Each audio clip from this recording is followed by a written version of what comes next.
Good morning, guys. I'm finally able to get out of Pecos, or however the fuck it's pronounced. I don't know. I'm trying really hard not to cry right now, though, because I have only been driving for a little over an hour, and I have already seen at least half a dozen truck wrecks on the highway. Some look pretty fucking bad, and so I'm like, I'm trying to keep my fucking composure here because, oh my god, it's very disheartening to witness the aftermath of the carnage and everything.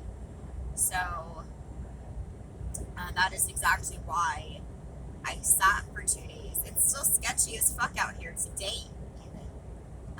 But it's enough that I can, at least if the roads continue to be the way that they have been, I still have 350 miles to go.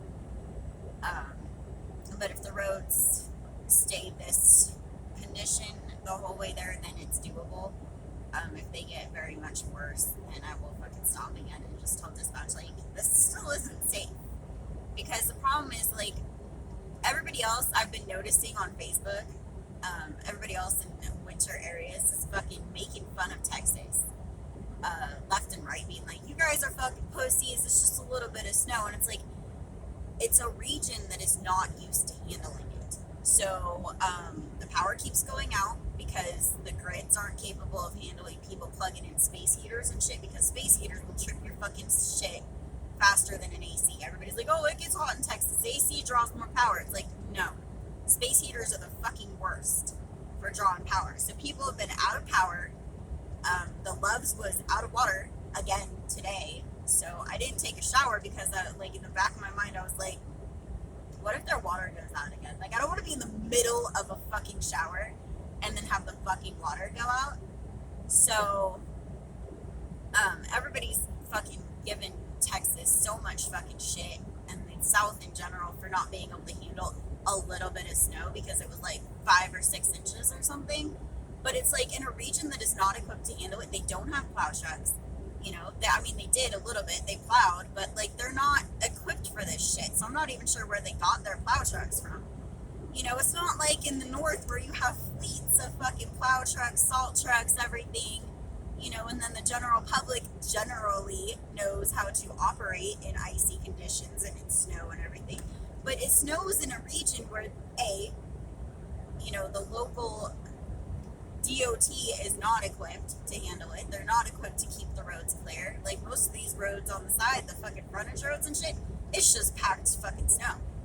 They didn't bother to do anything. They treated the fucking highway, and that is it. And most of the time, they only treated the right-hand lane. So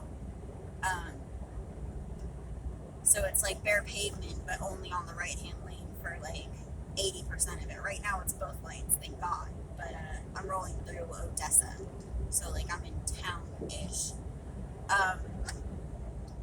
But yeah, so like, everybody's making fun of Texas and calling them fucking pussies and shit, and then there's just a little bit of fucking snow, and it's like, they're not equipped to handle it. Their infrastructure alone is not equipped to handle it. Water pipes were frozen, power was out, like, and then you've got the general public that the majority of them don't know how to drive in winter weather because they don't ever experience this shit, you know?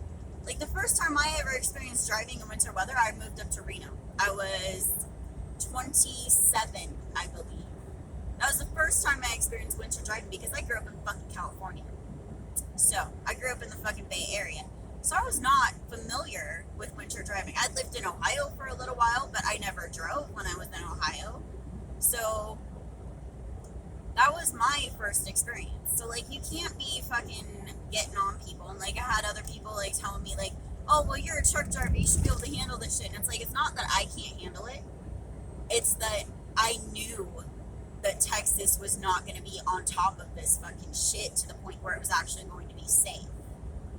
Like, in northern states, and it gets snow like this, you can drive because the state is capable of taking care of it and treating the roads and knows how to drive and shit like that, so it makes it less hazardous. It's always hazardous, but it makes it less hazardous. So, you know, I sat for 2 days. And, like, if I was in the north, I wouldn't have been sitting. I would not have been sitting for 2 fucking days. I would have shut down earlier that night because it was going to start to freeze. And then I would have rolled out the next morning. But because shit got so fucking bad, and I knew that Texas wasn't going to be capable of handling it because they're just not equipped for this shit. People are like, oh, well, they should be equipped. It's like, this only happens, like, maybe once a decade, if that. You know, this is a freak nature fucking deal. Like, in Pecos, I looked it up. They get 4 inches of snowfall average a year. And we got at least that in like a 16-hour period when I was sitting there. So, yeah, that's not something that you just have a contingency plan for. You know, that would take too much money to beef up their infrastructure and all that fucking shit for something that might or might not happen in the next 20 years. They're not going to waste their time or money to do that. It's not practical. You know, it's actually more practical to just shut the state down for 3 or 4 days until the storm passes, because it happens so infrequently. But yeah, so my message today is, if it's fucking icy conditions, if you don't feel confident driving in it, please don't fucking drive. I don't care what is going on. Don't drive. You know, like me with dispatch, I told them, I was like, I was supposed to be there 2 days ago. And I was like, this isn't happening. Like, I'm not comfortable driving. I don't think it's a safe decision. I am parking until I feel that it is safe to roll. And today, like I said, is a little bit sketchy, but so far it's doable.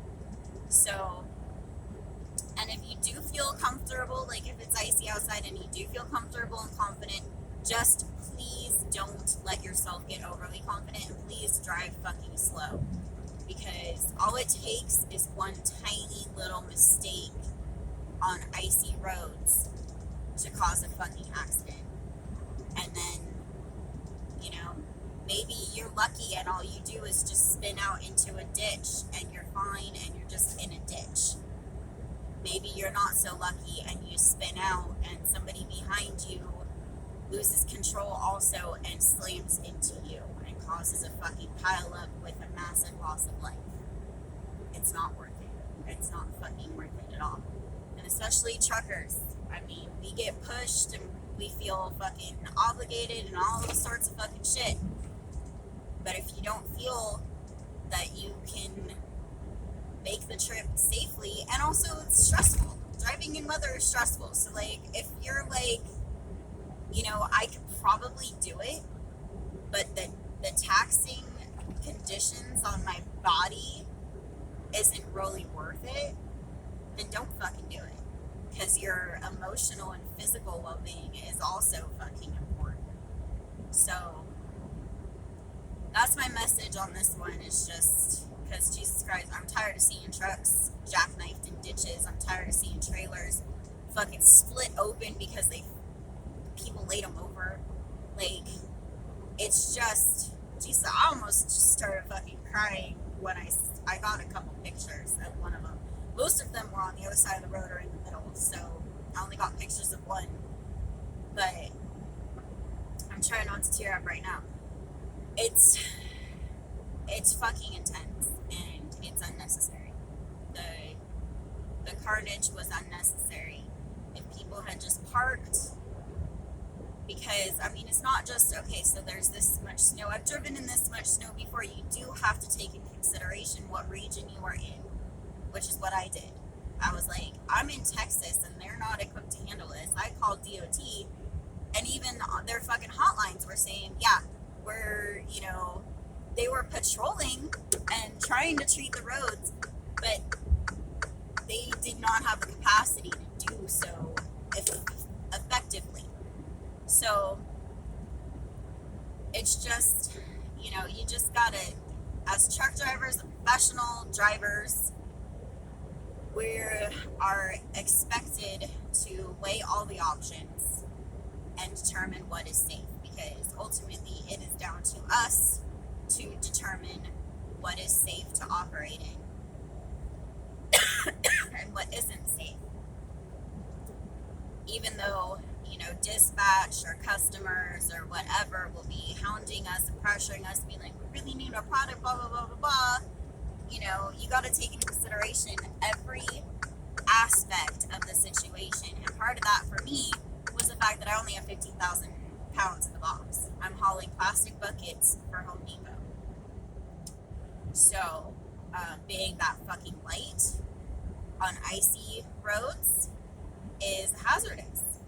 So that was another factor that I took into consideration. And I'm just like, I'm not doing it.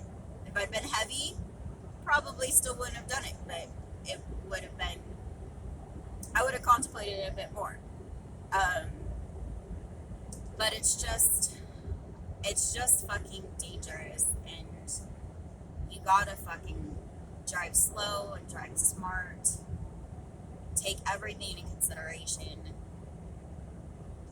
And if it's not necessary, don't fucking drive. Don't do it. If it can wait a day or two or a couple days until the weather improves, wait. Because it is not. Nothing is worth getting into an accident, honestly, unless you're dealing with an emergency already. That's like the only exception to the rule. But yeah, so just, I hope everybody is staying safe wherever you are in the world, in the country.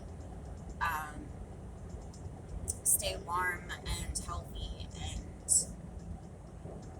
don't take risks.